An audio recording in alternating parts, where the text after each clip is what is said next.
Are starting the special meeting of the Recreation Advisory Board. It is December 2nd at 6 o'clock at night.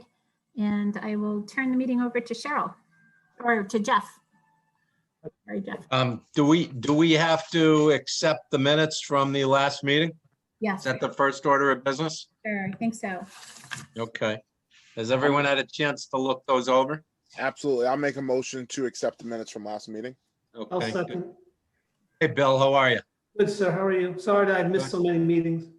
Not a problem. Okay, all in favor? Aye. Aye. Any opposed? Any abstentions? Okay. Meetings from the minutes from the last meeting of September 23rd pass. Leanne, I'm sorry, I don't have an agenda. What is the Okay, second item? COVID challenge. No.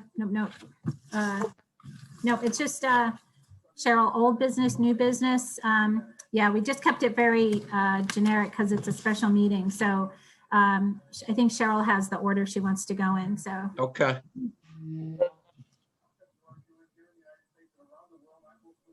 I don't know if there's anything specific there from the last meeting you want to talk about, but I was mostly gonna update you on new business. okay. So is there anything under old business anybody wanted to bring up? No, I mean, so the only thing I could think of, hold on, if I remember the agenda from last month, was any updates on capital projects or things of that sort, which I'm guessing she may give us under new business, but I'm just trying to think as we end the year, heading into the winter season, were any other additional capital projects able to be completed? Yeah, one that was on the last minute, the irrigation at Jennings football field, Mhm. that is complete. The irrigation was installed and finished up last week. So, and Cheryl, you're kind of freezing up. we had to hook it up. So he's actually there, was there yesterday. Who's there, Cheryl? You're kind of breaking up. Uh-oh.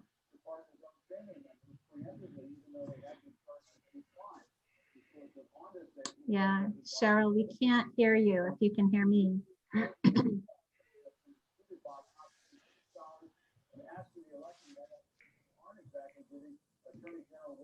Okay, I think she was saying that maybe she'll just call in. It's the irrigation project over at Jennings is finishing up. This will also come up under new business. There's going to be a resolution before you guys Monday night because we are $6,700 short on that project. The bid came in over the amount of money we're awarded. So we have a plan to transfer that money from some other CIP projects that came in under budget. And we've talked to Josh extensively about this, and he has put together a resolution on that. And I can go over that with you, but hopefully Cheryl will join us any minute again. Absolutely. And I will say, I mean, I know we talked about it last meeting about it possibly being over. And I do appreciate that. I mean, even though it's $6,000, I think from the timing of with everything going on, that's not a bad number compared to what it could have been. Yeah. So I think that was a really good number. Yeah. If we were going to be over. But I was also told we had money extra from other projects that we can just switch into. It doesn't. Right. That's exactly Correct. It's not like you're looking for new money. right. It's not new money. Yeah, I'll be more than willing to, be more happy to sponsor that resolution, Great. whatever. I'm sure Daryl will have no problem being on it. Absolutely. We were hoping you would. When they turned on, when they turned on the water at that field, it was like, hallelujah. It was a long time coming, that's for sure. Absolutely. Cheryl, I was talking about when you turned the water on at Jennings Field, and it was like fireworks, like everybody. Wait, does anyone know how many typically year in and year out, how many kids play Norwich midget football? Norwich So youth as of the football? last several years, and this is just, I know this because I referee, the last few years they've had well over 150 to 200 kids. Yeah, I was gonna say, it was 300 last time. Really? That played. I mean, they're to the level of With they're playing cheerleaders A and B games, so they have their normal 4 games on a Saturday or a Sunday, whatever they're scheduled to play. And then they're playing also several games during the week because they have so many kids. So last time they had a home season, they had around 300 kids that played in the league that year, and that number hasn't fluctuated much. It's stayed the same because football is kind of one of those things coming back to the area with everything going on with NFA, New London, and the tech school programs now. Good. About that, I have no idea what happened. Hi, Cheryl. You can hear me? Yeah. Yes, we did. And then also down there, as you know, the concession stand is completed. One final grill top came in the other day, so that just got brought down. We also ordered bleachers for down there. Remember those old wooden bleachers? Oh yeah. Compliant with some safety codes. So we ordered some 5-tier with the rack behind it, the fence behind it. Okay. So that's, we were trying to get some of them to volunteer to help put it together, but I think my crew's going to do it this winter. It's a little bit complicated. So each year, my plan is if there's extra budget money at the end of the year to buy a new set of bleachers every kind of year and slowly replace all those bleachers. We had the lines painted, Public Works, all the parking spot lines had worn out. So it looks really nice. They painted those for me. So go Public Works. And then I'm just ordering a few final touches, like the handicap sign kind of got hit or stolen or need to be repainted. So I'm buying new handicap signs down there. And then the car bumpers, the car stops when you park. Okay. Maybe one more fencing so no one crashes into the concession stand again. We're going to get barricade, or we're playing with some options that aren't too expensive so that it wouldn't happen again. And then you'll probably notice there's a gate at the top now. Yes. It's pretty vandalized down there pretty often. So on the weekends or at night, we're having that locked and then open back up in the morning. Okay. Now, as far as and I don't know, it could be more expensive. It may not. I know sometimes they put the pillars up. They're kind of like the pillars up in front instead of the bump. Would that work better in that area? I'm looking. Yes, I'm getting price quotes on 3 options. I don't want it to look tacky, so I like those. They're called bollards. Yeah. That's an option I've been looking at too. Okay. And then the last thing down there, you know how there's a walking track around that field? Yes. Well, I think it's always been a complaint of the league. It cuts into the field. So Lo and I, now that we have irrigation and we can grow the grass, we'll grow that in, but then it might, the walking track might have to go. The second issue down there, and I haven't even discussed this with the football people directly yet, so you guys are hearing it first. All the boxes for the irrigation, there's these big green boxes. They're all along like the walking track fence where people would really want people walking on those. And because of the utility lines, it's really the only place we could put them. So we're going to come up with some ideas and kind of show it to the football group. And we might have to put that walking track maybe around the practice field. That's what I was going to say. Why not just use the practice field? Then it's so much easier. And I can't imagine it costs that much to put a walking track around, a dirt walking track. doesn't. It's not cost, but I think people just got used to walking around Yeah. that field. Walking in the I think if they see that, they'll be fine. Well, and I think that's actually would be much better because one thing I know for me as a referee, we use the walking track kind of as the sideline area.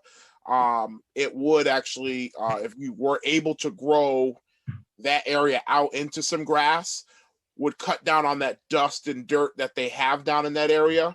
And I think, having the conversation with them, I know that beautiful sidewalk was built along the front way coming in, and then the side way where the bleachers are. I think them, getting them to get people to use that side way by the announcement booth and going through there instead of using the full area is going to be important. One thing I've told them several times is, you guys have done your part by putting in the irrigation system, but it's going to take them also making sure cheerleaders and other people aren't using that. And I believe you're absolutely right. Cutting that off and them using the other part of the field for more of the activity portion and using the field for just game day is important. That's the only way you're going to preserve kind of that grass. But I think it also will help cut down on the corner piece of the grass eroding so quick. So I think it's easy to sell for people who want to walk. Then it's a game going on and they can't go down there and walk. But now they got the practice field to go walk over on. And they're not in the field, they're not in the way of the game. I think it'd be easier to sell that easy enough. Absolutely. Yeah. And then the last piece with that, and I know two of you sit on the council, the project went over budget almost $7,000. So Leanne, you might want to speak to this too Yeah. at some point. We talked about that when you, So go ahead, Leanne. we were talking about that when you were offline, and uh-oh, my battery's low. I gotta go get my things so I don't stop recording. Yeah, we talked about it, and Daryl and I both will sponsor that resolution. You don't have any problem with that, and I'm pretty sure, I'm not going to vote for everybody, but I'm pretty confident you're not going to have an issue on the council with that. Absolutely. Bill, it's nice to know people in high places, fellas. Thanks. And I think, as I said, this is a project that has taken some time, but it was done right. And I think that's the most important piece for me. It was done right. And we always knew waiting, like most other capital improvement projects, that the specs we had from 2 years ago were going to be a little bit more this time. So, I think when you look at it for $7,000, what was able to be accomplished down there, it's a steal. And you save so much money from other projects that we could just, it's Yeah. not looking for money. Like I said, it's not new money, it's just Yeah, it's not new money, so it's not like, Absolutely. so. And then speaking of money, when you add irrigation, you need to pay for water. So you will see in my rec budget, I think, Leanne, we put it in, that I'm going to be asking for a little more general fund because now I have to pay. We have irrigation on 3 fields. So I'm going to have money to do that unless we can get creative. But, it can get expensive. We are limiting the water because we already learned this summer on the other 2 fields. They all have rain sensors on them, and there's ways to control it with the controllers to cost effective. And then the other issue down there is the league wants LED lights. So that I haven't even looked at, but future capital projects, you might see me asking to convert all those lights to LEDs, and a couple out. And no, we fixed bulbs, but the light's not what the league wants it to be. That'll So, and I will say, I mean, even if they do have a season come this fall, 2021 coming up, I know for as an official that will possibly be a complaint. I know they probably will reach out. Lighting wise, they were cited several times the last time they had a home season because the 2 end zone areas where the lighting is not bright enough for the kids to see, but also the officials and 2 of the corners when it gets dark. So for some of the later games they had brought in some lights from MPU and some other things to be creative so that they had lighting. So I think that was a huge concern for them about, spending the money they have to pay for fines and everything else when those things aren't compliant. So I think that's becoming a bigger concern for But them. can I just ask you guys, what is their onus to raise money for that field? So Well, that's what I was gonna say too. There's tons of ways they can go fundraisers and draw, and Right. look at that, even sponsorships from, I mean, I know Sponsorship. Kelly had the Patriots donate a bank of lights or a couple of banks of lights. I know Right. that the NFA could probably help them with some of the funding for sources. And I mean, there's ways that they can do that. There's no way the city is Right. ever gonna be able to bite off on putting lighting up. That's right. And I remember when, Vicky before Cheryl and, there really was a lot of things that the city was saying, we're not going to do because they should be doing fundraising. So I don't want to put everything. I think we've done yeoman's work down there this year, but they can. Absolutely. I have a list of how to get sponsorships. It's like online. It takes you 5 minutes and you ask for $1,000 from Diamond, $1,000 from Chelsea, and they're happy to give it, so we will work with them on And that. even some of the colleges, when they update their lighting, are willing to give rid of their, Yeah. and so there's ways to work that way around too. Okay. Absolutely. I think for me, the bigger part is, and this is just me speaking, for myself, not so much for my colleagues, is, I look at, all of the other areas where we've done lighting, and I understand that they have the onus of taking care of that with them, I believe being the owner. I think when you look at those lights, they've been in that predicament for so long, even before many of these transactions happened, that it's not, I don't think it's so much the lighting upgrade, because you look at many of the other places, courts and different things that have the lights. I think it's just one of those long-term investments. That fields has been, I think people have complained about it for a long time. It's been well overdue for a lot of capital improvements. And, I think for me, the lighting situation, and this is something that the league has to maybe have a conversation with, is now that it has irrigation, for them to also look at allowing the city to rent that portion of the field out for use. If they're looking for some of these additional improvements, them working with the city as that being an additional field asset to rent, because I know there's plenty of people that are looking to bring in soccer leagues and different things. And I believe now that we've got irrigation down there, in order to bring in some additional revenue, both on the city side, but also for the league, I think they should also have the conversation about renting it out during that spring time that they are not using it. I think that would help some too, which would then make it more sense for us to invest in a lighting project. Jeff has his hand raised.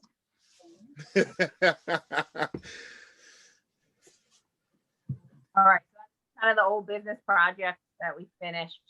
And then the irrigation's good on Fontaine and at Oulette now. So those are both working. And then what's next? New business? Business. Jeff, are you trying to say something? No, Oh, okay. no, I'm just hanging out and enjoying all the good news that we're hearing.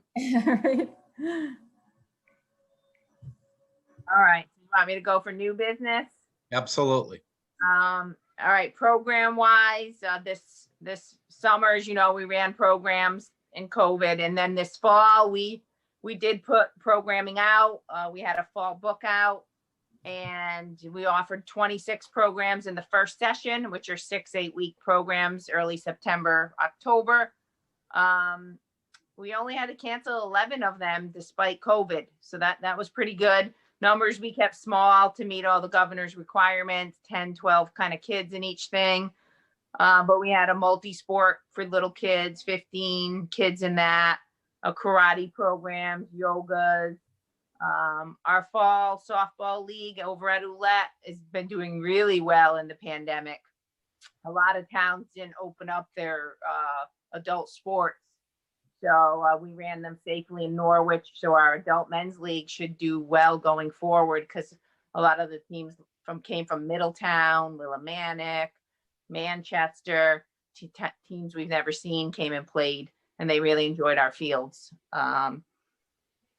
So then we have session 2 going right now for fall. As you know, the governor just put out the new executive order We're at 25% room capacity. We're about 3 or 4 weeks into session 2. So we're going to be able to pull out a few of those programs. Most of them are going to finish running because they're small. And then, as you probably have heard, indoor sports and teams cannot play till January 19th now. So we don't have right now in that way anyhow. But we didn't have a bad fall. And we also have that hybrid school year program going called PrEP. So that's going at Uncas School in our building. It's a program for children who are in school that are learning online. The parents have to go to work. They come to our building. We help the kids do their schoolwork. And we have that going 5 days a week. So that's been a real great program for parents that either want to get their kids out of the house or they need to get to work. Yeah, we got quite a bit of scholarship money. I think we told you last time we wrote 2 grants, and we got 10,000 from Community Foundation and 14,000 from Chelsea Groton for scholarships for parents for that or other things. Yeah, so there's definitely been some of that funding because of COVID to help keep that program at a low cost. So we've been pretty busy all along, and we can, keeping masks on, keeping people distance. We did rent some of the fields this fall for baseball and softball teams, and they followed all the guidelines, so that brought in field rental revenue too. Any questions about fall? So, I will say I have several. I mean, for me, the biggest one, I mean, knowing the governor's latest executive order when it comes to sports and things of that sort, do you see that possibly being a challenge going into the month of January? Of course. We did put out the winter book. You might have gotten it in the mail. Absolutely. 2 weeks ago before the executive order came out. But to be honest, everything in here was going to start January 12th, and now they're pushed till January 19th. The indoor activities are at 25% capacity, which is about 10 kids. But the sports are going to be impacted, Darrell, as you've probably been hearing. Absolutely. So we're not sure how those programs in here for sports will be affected, but we're doing what we can. And then the only other question I had, first a comment, I will say, I did have an opportunity to meet several people that played in your men's softball league this year from other towns. And a lot of them were very impressed with the way the league is run here compared to some other towns. I will say we were ahead of the curve as far as planning, with a lot of towns really not doing anything. So I think that big kudos to you and your staff when it comes to that. A lot of them have already been talking about coming back here to play not only softball, but looking at some of the other league opportunities and soccer and different things for their kids. So that has been a plus that I've been hearing from a lot of individuals. The other part is, I know you're running the prep program right now, and with the possible anticipation of remote learning late into the middle of this month, early January, have you guys started to plan or anticipate for an increase in numbers? Yeah, we talked a little bit today about that because they are doing hybrid through December. Mm-hmm. And as you know, the infection rate went up to 43.3 last week, and we get the new numbers tomorrow, and we're expecting it to go up more with Thanksgiving, people going places. So we're going to do a little bit more advertising and really push that we have scholarship money to try to entice parents to use our services. I'm really worried about kids being home alone, and too young kids that are too young being home alone. So we talked about a couple ways we could advertise that this week. Okay. All right. That's all I have. So we can fit more kids if there's an increased demand, and Board of Ed will open a third site for us if we need to also. Okay.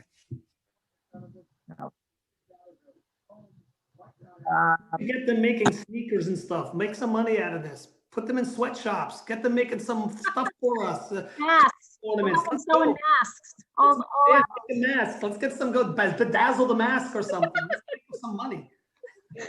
Oh, boy. I'm just kidding in case anyone else is listening. And I am the human services director. I would never have such. Bill, don't get me started on this recorded session. Yeah, so the winter book got put out, and you'll see some basketball in here.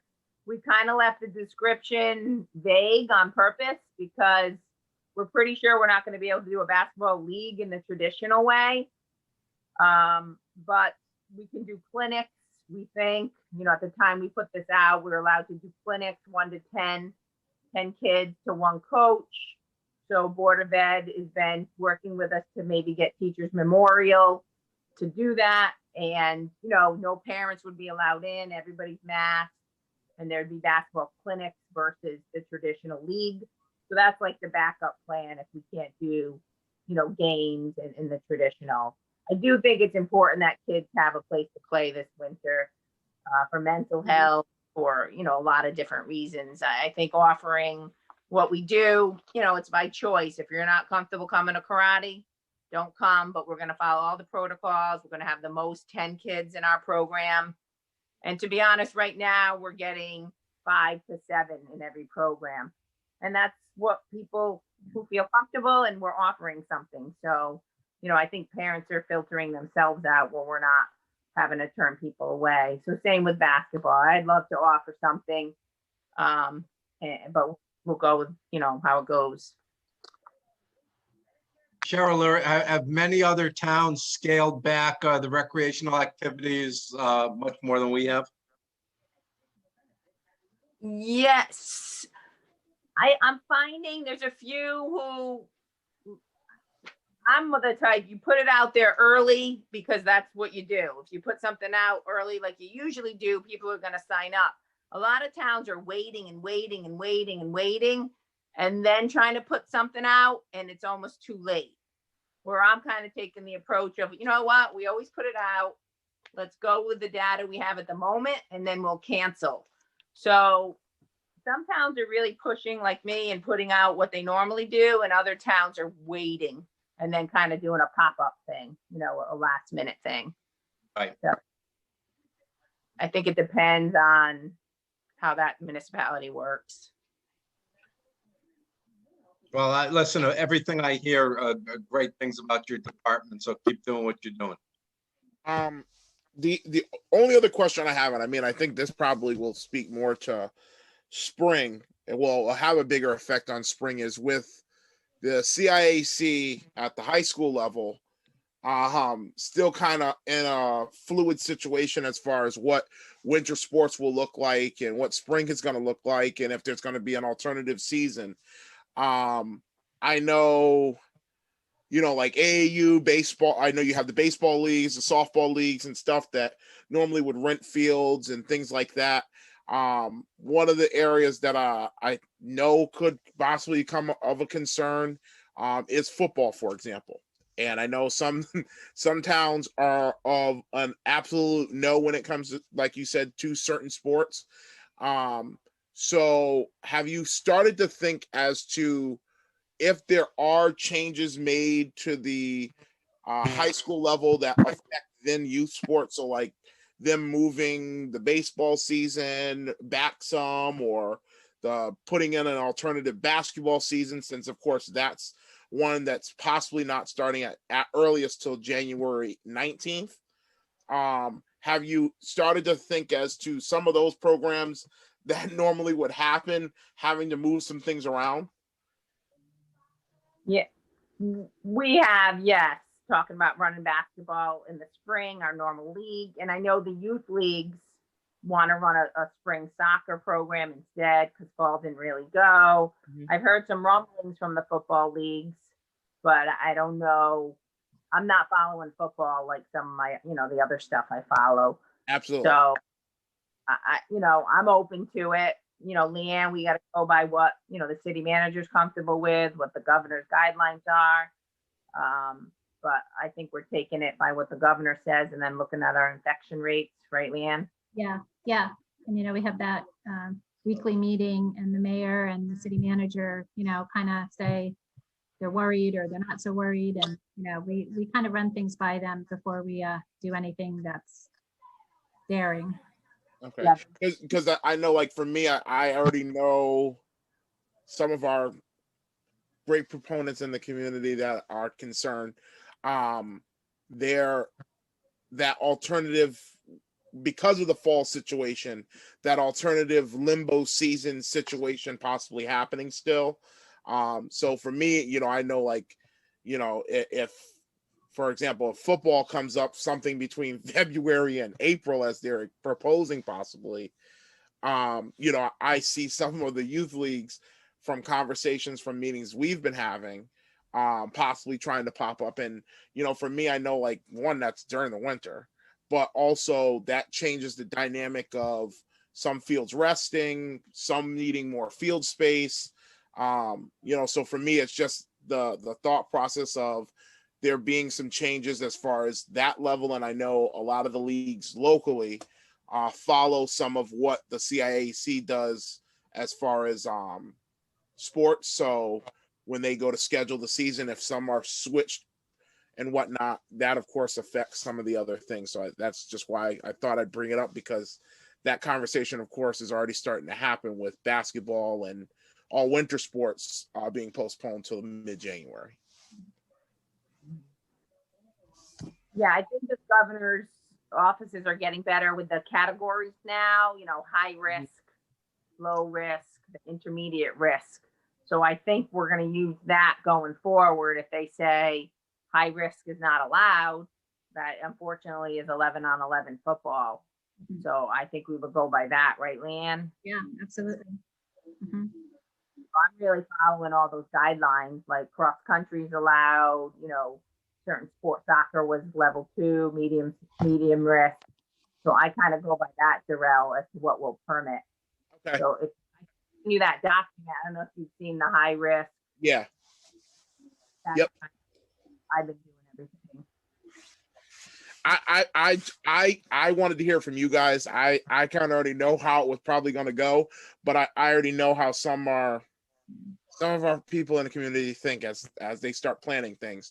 And I want them to understand that it's not just going to be what the CIAC and other individuals are doing, but it's also the health metrics within the community that are important, with some of the things that we've talked about from the beginning. Yeah, and Cheryl and I have both been pretty well beaten up over some things this year, and I'm very, very conservative.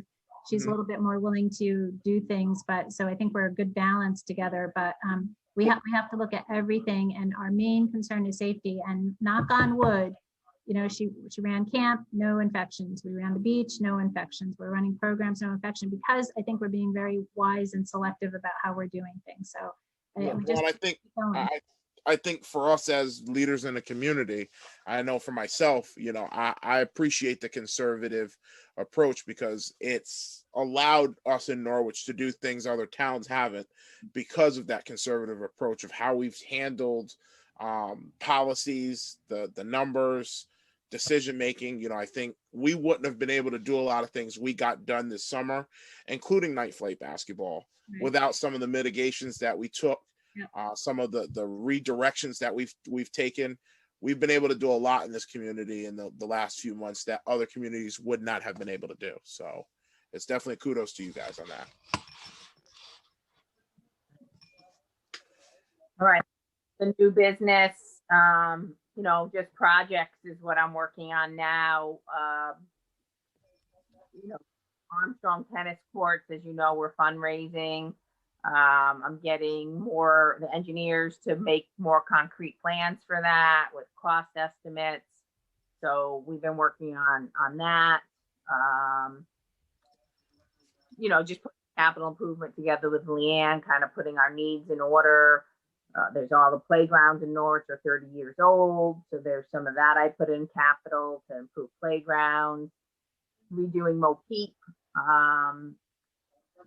for space. Leanne, you might want to talk about that. So that little building up from the rec building used to be a Board of Ed building. They gave it back to the city, I don't know, a year or 2 years ago. And, Cheryl and I and Erin, who runs Youth and Family, or Angelo at that time, had toured it. And, it needs some repairs. Public Works gave us some estimates. That we had an architect go and give us some pricing, and it's about $50,000 to get it where we can use it for programming space, which will generate revenue. And that's one of the things Josh asked us when he looked at reallocating CIP money, where there are projects we could do that would bring money to the rec department. So if one of his proposals on transferring CIP money is to move $43,000 from some of our unfinished projects to the MoPeep building. Like I said, it'll take about $50,000 to get that to where we want, so we could find the rest of the money. So we're hoping you support that and wanting to do that.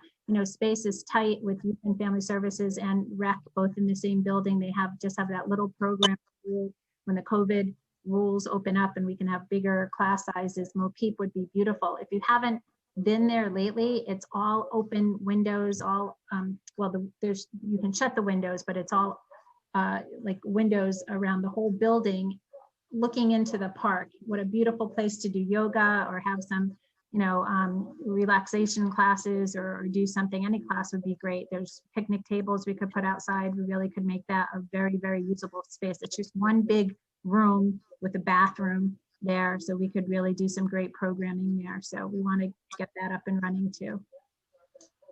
Yeah. And then the other project I've been working on is getting quotes in some of the capital dollars. I've gotten funded to redo a lot of the basketball courts in Norwich. Some of them haven't been resurfaced or the cracks filled in 10, 15 years. And really you should be looking at that stuff every 5 to 7 years. So I've been getting quotes to, redo Greenville, to have that resurfaced, repainted. Hamilton baseball, that basketball court there.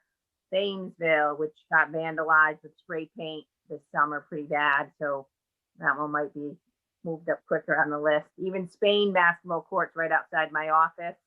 There's a huge crack. And as you know, those are the most widely used courts in the city. So those 3 courts could need repainting, cracks filled, surfacing, and there's probably a few more courts. So Lake Street, we could get some money in CIP already to redo Lake Street. And there might be one more I'm not thinking of. So I'm trying to get quotes for all that this winter so that we could do some kind of work on those courts in the spring. I seem to have the CIP money unless the quotes come in higher or lower, you never know. Now, I believe it's the wall.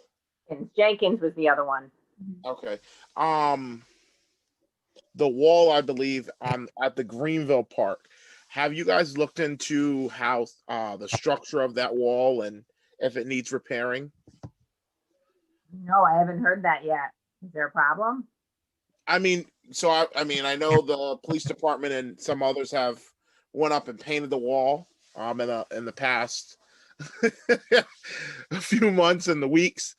And I know I went up and visited it myself, and I noticed a lot of cracking and whatnot within the wall because of just the way that the structure of where it's at on the street. So I didn't know if that was something you guys looked at. It's not so much the top half of the wall, but it's the lower half. That is more of like the boulder look on the bottom. If that's just part of what the structure looks like, or is it cracking and needing some attention? So I figured I'd bring that one up as well. If the wall possibly needs to be replaced some rather than to make it safer there, or is it just the way the wall looks? Yeah. Look into it. I haven't been aware of that. I look at the court mostly when I go there. Have an engineer take a look at that, right, Cheryl? John Paul or somebody will have somebody take a look at that. And then the last thing to mention, parks are getting a ton of use in the pandemic because people can't go a lot of places, right? So there's a lot more use on the public parks, which is, I think, great. A lot of different use happening, like the Spain basketball courts are now like a skating rink. People bring up their roller skates and skateboards and different skating devices because the rims are off. So you'll see people there skating each night. And then the skate park's been getting a lot of attention. I've been getting a lot of calls about upgrading that. I guess there used to be a committee, and the police officers at the time, the community police officers have been gathering feedback. So I probably need to be asking for money to fix that up pretty soon. They seem to want another whole section, but it's getting a ton of use right now with COVID also. But it's small. It's a small park. Okay, I think that's my updates. Very good. Are we all set? You have nothing else, Cheryl? Unless you have questions, I think that's most of it. Does anyone have questions for Cheryl? No, I just got to make more of these meetings because out of all the committees I sit on, this is the best news I hear since I've been sitting on the council in the last 3 years. So Absolutely. I'd rather be at these meetings than on the other ones. Leanne, while we have you, when is the next meeting? So November, December, it'll be January. So this is like an off month. We're really supposed to meet in November. So it'll be January, the 3rd Wednesday in January. Third Yeah. Wednesday in January. Yeah. Okay. The only other thing that I want to bring up, and it's not something that we really have to discuss now, but I know that speaking of like new things to do with the COVID situation going on, I know that they did the disc golf course up in the park. So they've been kind of finishing up putting the touches on that situation, and I happen to have gone to several other towns. I believe Lisbon has one, and several other places have the